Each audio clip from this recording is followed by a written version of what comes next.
games where we typically call garbage time here at the end, with your guys at the end of the bench kind of battling back and making Stevens put this hard back in. Yeah, super proud of those guys' effort and their play. You know, it's a 48-minute game. Doesn't matter what the score is, what the situation is. We play harder than our opponent. That was talked about in the timeout when we put those guys in. You know that we wanted to win this stretch, and you know, those guys came out and competed their tails off. So I'm very, very proud of them. You know, I wanted them to be able to get the W. I'm disappointed that we weren't able to get over the hump ultimately, but that was awesome how they performed down the stretch. What were you seeing from Jaylen Brown and the ridiculous efficiency that he had tonight, Frank? And what were there adjustments that you were trying that just weren't working? How did that play out for you? Yeah, well, first of all, credit to him. A remarkable performance. 17 for 20 from a guard is really a special performance. You know, we didn't come into the game double teaming him because of the firepower of Walker and Tatum along with him. We tried to bring some double teams when those guys were out. Weren't that effective with it. In the second half, we were supposed to double team him far more effectively than we did. We had several breakdowns that our coaching staff was not happy with in terms of, you know, when guys that hot, we got to slow him down and we got to bring more help and more double teams. And we were late and ineffective. So disappointed in that part of the game, but credit to Brown for having a great performance.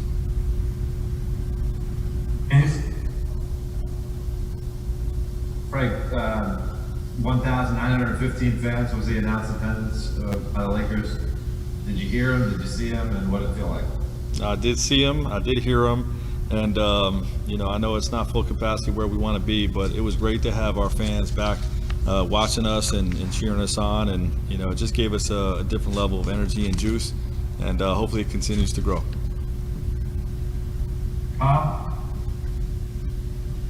Yeah, I was just wondering what happened to Mark out there. What's your understanding of what happened to Mark? And do you wonder, sorry to miss that, do you wonder if he's going to be available for the next game? Yeah, he dislocated his finger. It popped out. They popped it back in right there on the spot. It was kind of gross.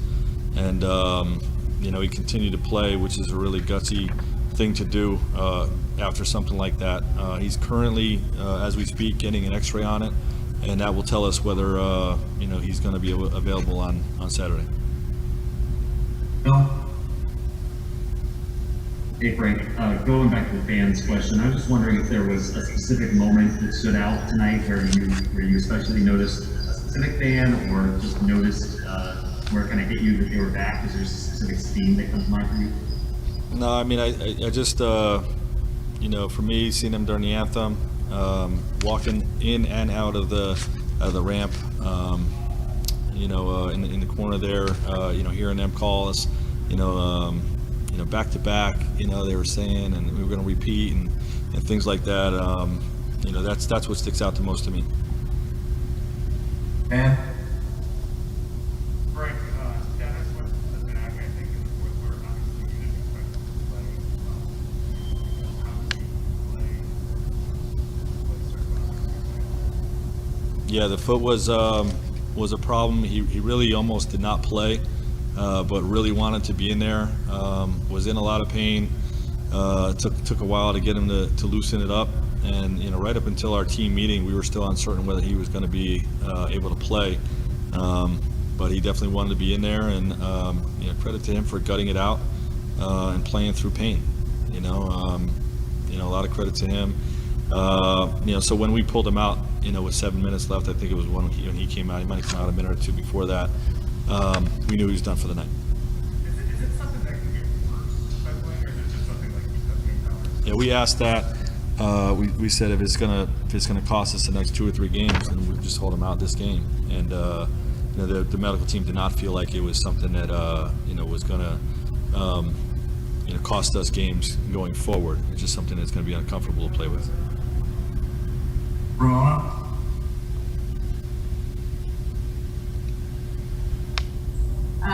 Hey Brian, first of all, it's good to see you here. You know, can you just describe how different it is when they say you guys are the defending NBA champions and now there's actually some fans here to cheer for you? Because you didn't clap and recognize that, and you didn't get a parade. you didn't get the normal trappings of that. Now you finally have at least a few fans that laugh. It just feels good. I don't really know any other way to say it other than it feels good to have that support and that energy from the crowd. You know, we love our fans. There's no place in the NBA like playing at Staples Center with the Lakers, and you know, to see a portion of that come back tonight, you know, it really just felt good for all of us. When did you like stop listening for the, you know, like Alex Cruz was on a radio show the other day and he said, it's so weird, they announced it like literally no one hears from us, right? When they win that you won the championship. Did that hit you at any point during the season, or did you get over it fast?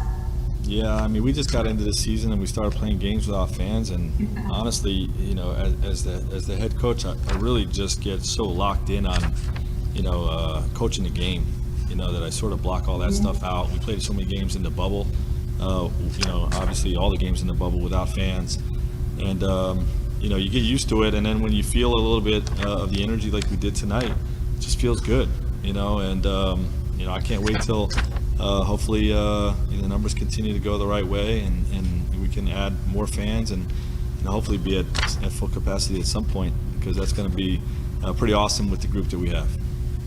Oh, thanks, Frank.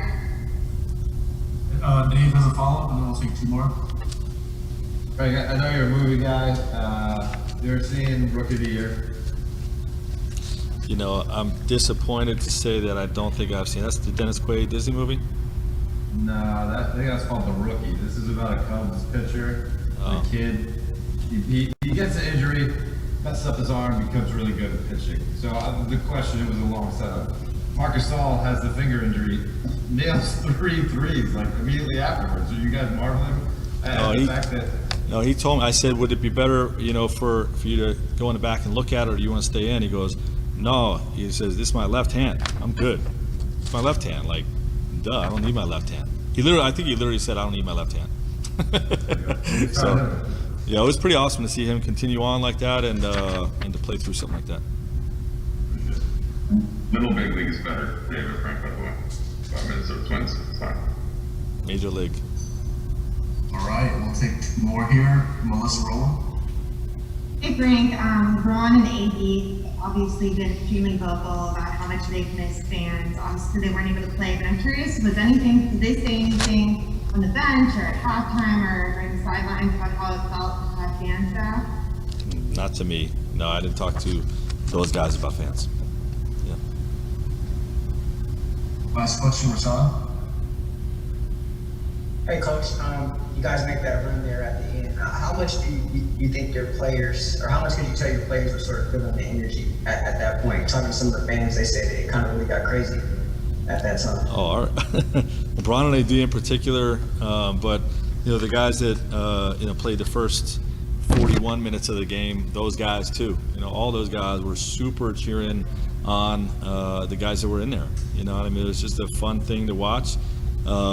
You know, if we have another minute or two, maybe we get over that hump. You know, and that would have been a really awesome victory. But you know, we fell short. But you know, it's just one of those things. You're super proud of those guys, and you know, that's the way they got to approach stretches like that.